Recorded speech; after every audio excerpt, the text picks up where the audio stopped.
ಕರ್ನಾಟಕ ರಾಜ್ಯ ಗ್ರಾಮ ಪಂಚಾಯತ್ ನೌಕರರ ಸೇವಕ ಸಂಘದ ರಾಜ್ಯಾಧ್ಯಕ್ಷ ಮಾತಾಡ್ತಿದ್ದೇನೆ. ಇವತ್ತು ನಾವು ಈ ಗ್ರಾಮ ಪಂಚಾಯತ್ ನೌಕರರ ಒಂದು ಸಮಸ್ಯೆಯನ್ನು ಎದುರಿಟ್ಟುಕೊಂಡು ಇವತ್ತು ಫ್ರೀಡಂ ಪಾರ್ಕ್ ಅಲ್ಲಿ ಸಹಸ್ರ ನಮ್ಮ ಗ್ರಾಮ ಪಂಚಾಯತ್ ನೌಕರರು ರಾಜ್ಯದ 31 ಜಿಲ್ಲೆಗಳಿಂದ ಸೇರಿ ಇವತ್ತು ನಾವು ಹೋರಾಟವನ್ನು ಮಾಡ್ತಿದ್ದೇವೆ. ನಾವು ಕಳೆದ 3.5 ದಶಕಗಳಿಂದ ಒಂದು ಶೋಷಣೆ ಮುಕ್ತ ಬದುಕಿಗಾಗಿ ಈ ಒಂದು ಹೋರಾಟವನ್ನು ಕೂಡ ಮಾಡ್ತಿದ್ದೇನೆ. ಈ ಒಂದು ಗ್ರಾಮ ಪಂಚಾಯತ್ ನೌಕರರು ಈ ಒಂದು ಸ್ಥಳೀಯಾಡಳಿತ ಏನು ಕಚೇರಿಗಳಲ್ಲಿದೆ ಇವತ್ತು ಒಂದು ಸರಿಯಾದ ಒಂದು ಉದ್ಯೋಗ ಭದ್ರತೆ ಮತ್ತೆ ಅಥವಾ ಆರೋಗ್ಯ ಭದ್ರತೆ ಇಲ್ಲದೆ ಕೆಲಸ ಮಾಡ್ತಿದ್ದೇವೆ. ನಾವೆಲ್ಲರೂ ಕೂಡ ಒಂದು ಸರ್ಕಾರಿ ನೌಕರರಾಗುವಂತ ಎಲ್ಲ ಅರ್ಹತೆಗಳನ್ನು ಹೊಂದಿದ್ರು ಕೂಡ ಸರ್ಕಾರ ನಮ್ಮನ್ನು ಒಂದು ಸಿ ಮತ್ತು ಡಿ ದರ್ಜೆಯ ಸ್ಥಾನಮಾನ ಅಥವಾ ಒಂದು ವೇತನ ಶ್ರೇಣಿಯನ್ನು ಪರಿಗಣಿಸ್ತಾ ಇಲ್ಲ. ಇವತ್ತು ನಮ್ಮ ಒಂದು ಸರ್ಕಾರದ ಆದೇಶಗಳಲ್ಲಿ ಕೂಡ ಹೇಳಿದೆ ಈ ಒಂದು ಗ್ರಾಮ ಪಂಚಾಯತ್ ನೌಕರರು ಸಿ ಮತ್ತು ಡಿ ದರ್ಜೆಯ ನೌಕರರು ಅಂತೇಳಿ. ಅದರ ಜೊತೆಗೆ ವೇತನ ಶ್ರೇಣಿ ಮತ್ತು ಇದನ್ನು ಪಡೆಯುವಂತ ಅರ್ಹತೆ ಉಳ್ಳ ನೌಕರರು ಅಂತ ಕೂಡ ಒಂದು ಕಡೆಯಿಂದ ಸರ್ಕಾರ ಹೇಳಿದೆ.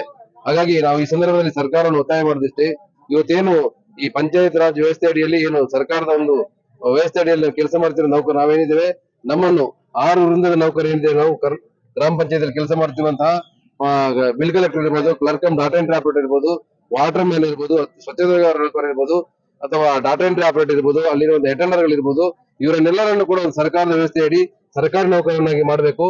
ಇವತ್ತು ನೋಡಿ ನಮ್ಮ ಏನು ಕೇಂದ್ರ ಸರ್ಕಾರ ಇರ್ಬೋದು, ರಾಜ್ಯ ಸರ್ಕಾರ ಇರ್ಬೋದು, ಇದರ ಹೊಸ ಯೋಜನೆಗಳನ್ನು ಜನರ ಮನೆ ಬಾಗಿಲಿಗೆ ತಲುಪಿಸುವಂತ ಕೆಲಸವನ್ನು ನೀವು ಗ್ರಾಮ ಪಂಚಾಯತ್ ನೌಕರರು ಮಾಡ್ತಿದ್ದಾರೆ. ಇವತ್ತು ಗ್ರಾಮ ಪಂಚಾಯತ್ಗೆ ಅಧಿಕಾರ ಹೆಚ್ಚಿಗೆ ಕೊಡ್ತಾ ಇದ್ದಾರೆ, ಎಲ್ಲ ಕೆಲಸಗಳನ್ನು ಕೂಡ ಗ್ರಾಮ ಪಂಚಾಯತ್ ಕೊಡ್ತಾ ಇದ್ದಾರೆ. ಅಲ್ಲಿ ಸಿಬ್ಬಂದಿಯ ಕೊರತೆಯಿಂದಾಗಿ ಇರುವ ನೌಕರರು ದುಡಿಯುವಂತಹ ಪರಿಸ್ಥಿತಿ ಬಂದಿದೆ.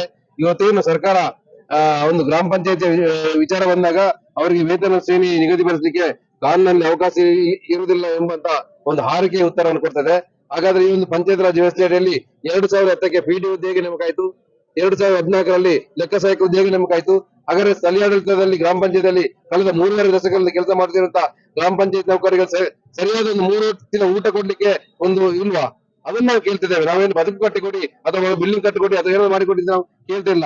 ಈ ಸ್ಥಳೀಯಾಡಳಿತ ಗ್ರಾಮ ಪಂಚಾಯತ್ ನೌಕರರು ಸರಿಯಾದ ನಮಗೊಂದು ಮಕ್ಕಳಿಗೆ ವಿದ್ಯಾಭ್ಯಾಸ ಕಲಿಸಲಿಕ್ಕೆ ನಮ್ಮಲ್ಲಿ ಒಂದು ಸರಿಯಾದ ಒಂದು ಆರ್ಥಿಕದ ತೊಂದರೆ, ಒಂದು ಆರೋಗ್ಯದ ಸಮಸ್ಯೆ ಬಂದ್ರೆ ಒಂದು ಅದನ್ನು ಸರಿಯಾಗಿ ನಿಭಾಯಿಸಲಿಕ್ಕೆ ನಮ್ಮ ನೌಕರರಿಂದ ಆಗುದಿಲ್ಲ. ಇವತ್ತೇನಾದ್ರೂ ಶುಚಿತ್ವ ನೌಕರು ಏನಾದ್ರು ಶುಚಿತ್ವ ಮಾಡೋ ಸಂದರ್ಭದಲ್ಲಿ ಆರೋಗ್ಯಕ್ಕೆ ಏನಾದ್ರು ತೊಂದರೆ ಬರಲಿ ಅಥವಾ ಒಂದು ಪಂಪ್ ಆಪರೇಟರ್ ಟ್ಯಾಂಕ್ ಇಂದ ಕೆಳಗೆ ಬಿದ್ದು ಏನಾದ್ರೂ ಕೈಕಾಲು ಬಿದ್ದು ತೊಂದರೆ ಆದ್ರೆ ಅದಕ್ಕೆ ಕೂಡ ನಮ್ಮಲ್ಲಿ ಸರಿಯಾದ ಒಂದು ಸ್ಪಂದನೆ ಮಾಡುವಂತ ಸರ್ಕಾರ ಮಾಡುದಿಲ್ಲ.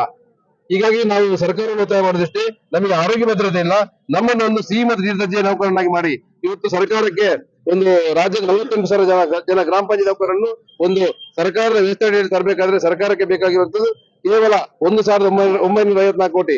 ಇದನ್ನು ದಿಕ್ಕು ತಪ್ಪಿಸುವ ಬಗ್ಗೆ ಬೇರೆ ಬೇರೆಯವರೆಲ್ಲ ಈ ಒಂದು ಗ್ರಾಮ ಪಂಚಾಯತ್ 25,000 ಕೋಟಿ ಬೇಕು, 5,000 ಕೋಟಿ ಬೇಕು ಎನ್ನುವಂತ ಮಾತನ್ನು ಹೇಳಿ ದಿಕ್ಕು ತಪ್ಪಿಸ ಕೆಲಸ ಮಾಡ್ತಿದ್ದಾರೆ. ಇವತ್ತು ನಮ್ಮ ಕರ್ನಾಟಕ ರಾಜ್ಯ ಗ್ರಾಮ ಪಂಚಾಯತ್ ನೌಕರರ ಸೇವಾ ಸಂಘ ಸಮೀಕ್ಷೆಯನ್ನು ಕೂಡ ಮಾಡಿದೆ.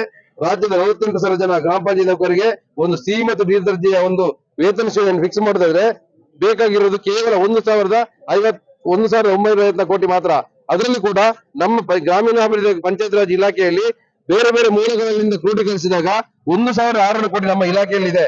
ಇವತ್ತೇನು ಗ್ರಾಮ ಪಂಚಾಯತ್ ನೌಕರರಿಗೆ ಒಂದು ಏನಾದ್ರೂ ಒಂದು ಉದ್ಯೋಗ ಭದ್ರತೆ ಕೊಡದಾದ್ರೆ ಕೇವಲ ಸರ್ಕಾರಕ್ಕೆ 350 ಕೋಟಿ ಮಾತ್ರ ಬೇಕಾಗಿರೋದು. ನಮಗೆ ವಿಶ್ವಾಸ ಇದೆ ಈ ಸರ್ಕಾರದ ಮುಂದೆ ನಮ್ಮ ಒಳ್ಳೆಯ ಸಚಿವರು, ಗ್ರಾಮೀಣಾಭಿವೃದ್ಧಿ ಸಚಿವರು ಶ್ರೀ ಪ್ರಿಯಾಂಕ್ ಖರ್ಗೆ ಅವರಿದ್ದಾರೆ.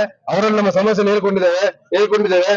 ಏನಾದ್ರೂ ನಮ್ಗೆ ಏನಾದ್ರು ಈ ಗ್ರಾಮ ಪಂಚಾಯತ್ ನೌಕರರ ಬದುಕಿನಲ್ಲಿ ಏನಾದ್ರು ಬದಲಾವಣೆ ತರೋದಾದ್ರೆ ಅಥವಾ ಒಂದು ಗ್ರಾಮ ಪಂಚಾಯತ್ ನೌಕರರ ಬದುಕಿಗೆ ಒಂದು ಆಶಾಕಿರಣವಾಗಿ ನಮ್ಮ ಏನಾದ್ರು ಬಂದ್ರೆ ನಮ್ಮ ಪ್ರಿಯಾಂಕ್ ಖರ್ಗೆ ಅವರು ಏನಾದ್ರು ಮಾಡ್ತಾರೆ ಅನ್ನೋಂತ ವಿಶ್ವಾಸ ನಮಗಿದೆ.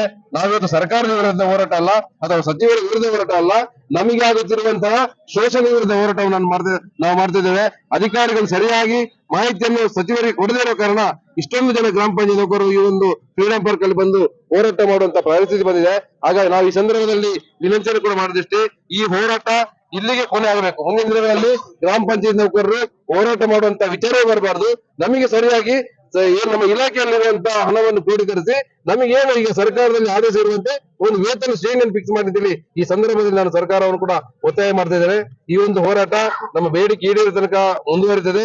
ಇದು ಹೋರಾಟದಲ್ಲಿ ಆಗದಿದ್ರು ಕೂಡ ಈ ರಾಜ್ಯದ ಗ್ರಾಮ ಪಂಚಾಯತ್ ನೌಕರರನ್ನು ಕಾನೂನಾತ್ಮಕ ಹೋರಾಟದಲ್ಲಿ ಆದ್ರೂ ಕೂಡ ಸಿ ಮತ್ತು ಡಿ ದರ್ಜೆಯನ್ನು ಕೊಡಿಸುವಂತ ಕೆಲಸವನ್ನು ಕರ್ನಾಟಕ ರಾಜ್ಯ ಗ್ರಾಮ ಪಂಚಾಯತ್ ನೌಕರರ ಸೇವಾ ಸಂಘ ಪ್ರಾಮಾಣಿಕವಾಗಿ ಮಾಡ್ತದೆ ಎನ್ನುವಂತ ಮಾತನ್ನು ಈ ಸಂದರ್ಭದಲ್ಲಿ ಹೇಳಲಿಕ್ಕೆ ಬಯಸುತ್ತೇನೆ.